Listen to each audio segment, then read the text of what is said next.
kita itu kayak orang tuh kayak ketakutan gitu kalau ketemu kita. Jadi kita mau mampir aja, kita lewat aja, ada yang ngasih ini ngasih itu.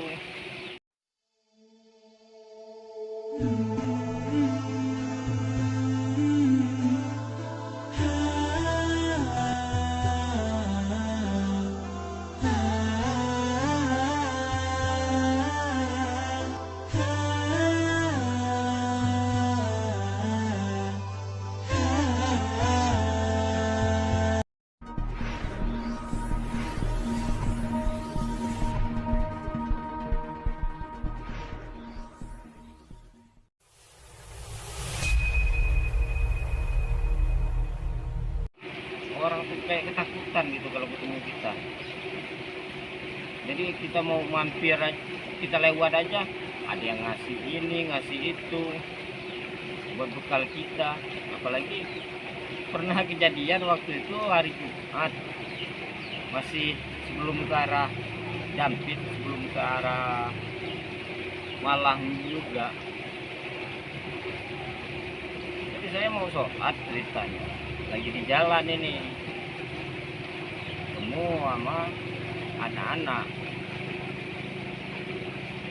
ya namanya bocah kan di depan karangan masjid pada ngumpul. Saya masih pakai pakaian gembel, saya diledekin sama bocah itu. Ya udah saya cuekin aja, saya masuk aja dalam sekarang masjid, bisa nyari itu karena udah mau sholat Jumat. Terus bicara-bicara masjid tuh orang pada ngeliat, pada heran semua kan ngeliat kita. Karena pakaian baju kayak gembel, kayak orang gila. Saya cuek aja, itu saya tempat duduk, saya salin baju, saya duduk, saya ikut sholat. Orang pada takut. Setelah selesai sholat, saya kan pikiran dekat kan ada kantong kresek, tas kresek yang saya bawa buat wadah kayan. Saya zikir, dia kita nggak menyadari juga zikir, lagi enak-enak zikir. Nah bocah tadi yang ledekin saya langsung ngomong, "Assalamualaikum Pak." Waalaikumsalam.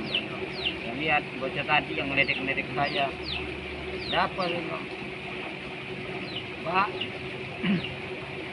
minum es Pak ya? Dikasih es. Dikasih es tuntung. Saya ambil, saya bilang terima kasih. Saya ambil kan, saya makan menghormati. Terus mereka nanya, "Bapak lagi nyaru ya?" Maksudnya masih lagi nyamar ya? Lagi nyamar.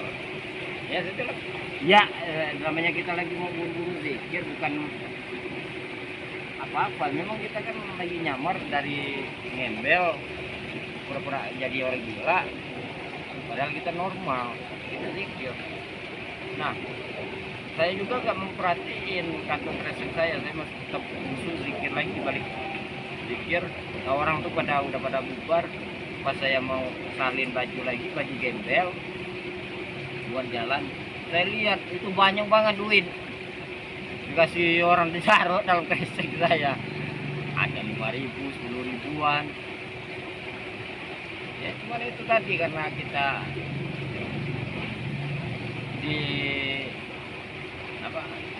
dikasih aturan tidak boleh jajan. Nah uang tersebut akhirnya apa, saya kumpulin, masukin aja lagi ke masjid, kotak amalnya. Karena kan kita nggak ada manfaat, kita itu nggak ada manfaat, bahwa karena sesuai dengan aturan dalam menjalankan amalnya itu nggak boleh jajan. Jadi duitnya nggak pakai. Akhirnya apa, kita masukin ke masjid. Sering juga saya kasih orang 200.000, 300.000. Ya udah saya masukin aja ke masjid atau kasih ke orang-orang yang kira-kira membutuhkan atau orang-orang miskin. entah itu umum entah kumis apapun saya kasih. Orang juga kadang-kadang sama saya heran ataupun juga kaget, kok ngasih saya duit padahal kita jalan kaki kayak orang edan sering, entah itu ngemis entah itu tukang beca yang saya kasih, sampai kaget. Ya kalau orang lain, orang misalnya bawa mobil terus ngasih duit 200-300 ribu mungkin biasa bagi mereka. Kenapa? Nggak aneh, karena orang memang ada. Nah sekarang ini kita jalan kaki nggak pakai sendal, baju compang camping,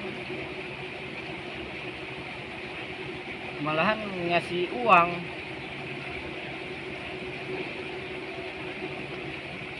Uangnya itu bukan uang 1.000-2.000 tapi 100.000, ada yang 100.000 saya kasih.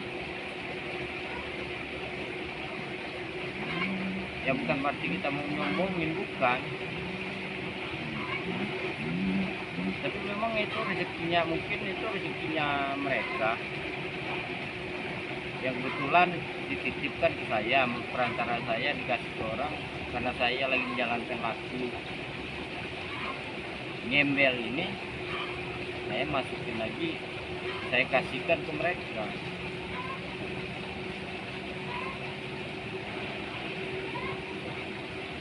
Ya itu bagian daripada cerita pengalaman saya di pernah juga saya di masih di wilayah Malang sebelum ke Dampit itu daerahnya hutan belantara, benar hutan. Jadi ceritanya waktu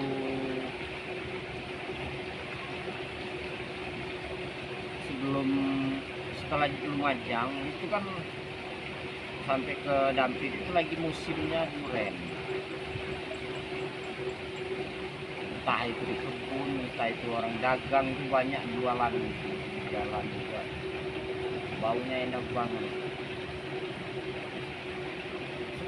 Saya ada terlintas pikiran, ya Allah enak banget makan durian ya Allah. Cuman terlintas pikiran seperti itu, ingin seperti itu, pengen makan durian. Cuman saya belum ketemu orang yang ngasih atau belum ketemu dengan orang yang ngasih durian, ataupun juga belum ketemu buah durian yang jatuh misalnya gitu, belum. Pas di daerah Malang itu pas lagi di hutan itu ada yang orang dagang durian yang saya lewatin,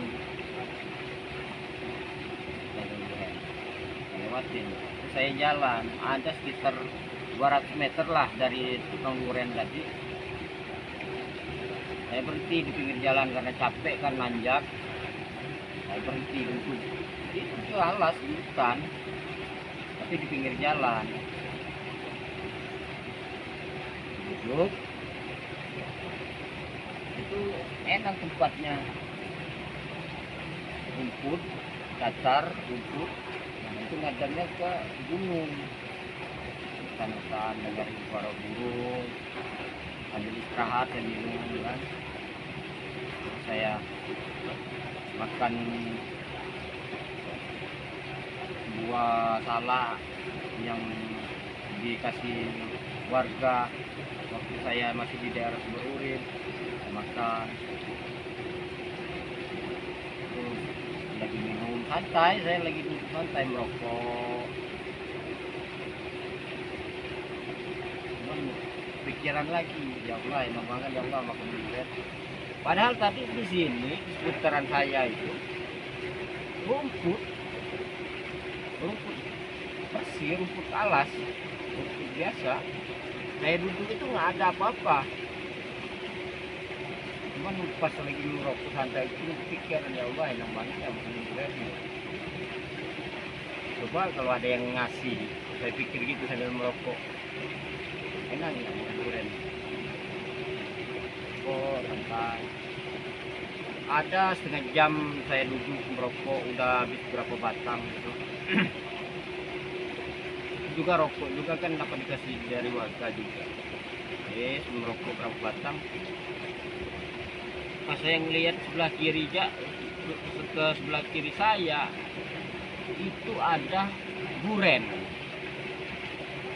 Duren tapi belahan. Ibarat tuh sebelah itu sisa daripada orang makan. Itu masih baru.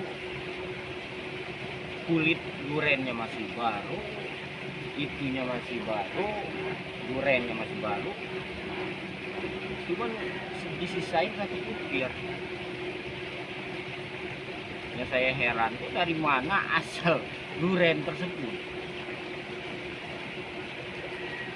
Ya kalau misalnya satu butir, satu buah duren itu mungkin aja jatuh dari atas, wajar. Atau duren itu ada yang ngasih, Pak nih makan duren, mungkin sisanya dia kan kelihatan ketahuan orang. Nah ini nggak ada siapapun. Nggak ada orang lewat pun, nggak ada. Saya kan santai karena sepi dari pegunungan. Daerah pegunungan kan itu jarang yang lewat, sekali-sekali doang orang lewat. Jadi kalau ada orang ngasih atau orang berhenti kan ketahuan. Kita nggak kemana-mana, ini kita duduknya santai. Ya alhamdulillah. Artinya apa? Apapun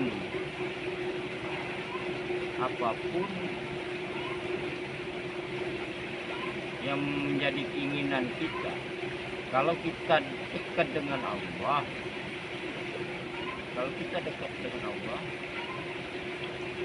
baru dipikirkan, belum kita menadahkan tangan untuk berdoa.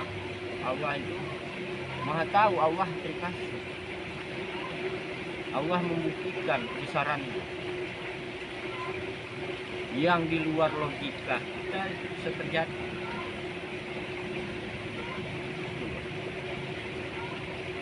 Allah itu Maha tahu. Itu hikmah pelajaran yang kita ambil. Jadi kalau kita dekat dengan Allah, insya Allah itu Maha tahu. Dan juga jangan khawatir, jangan takut atas rezeki-rezekinya Allah, walaupun kita hanya kita miskin. Jangan takut, dalam arti gini loh, kita jangan takut dengan kemiskinan, kelaparan, sakit. Sebab semuanya itu udah takdirnya Allah. Semuanya itu udah takdirnya Allah. Allah yang menentukan. Jadi kita, ya kalau dipikir-pikir secara logika nggak masuknya hukum mata. Kayak saya gembel di jalan, sampai naik gunung, kadang malam kedinginan di gunung. Kalau secara logika kan, kalau orang awam mungkin merasa nggak masuk hukum mata, kenapa bakal sakit? Nanti iya. Tapi kalau kita udah pasrah kepada Allah, berserah diri kepada Allah, dan ternyata alhamdulillah sampai saat ini selamat. Ya itulah tadi pelajaran-pelajaran hikmah yang kita ambil selama menjalani amal ya. Jadi kita berpasrah diri kepada Allah.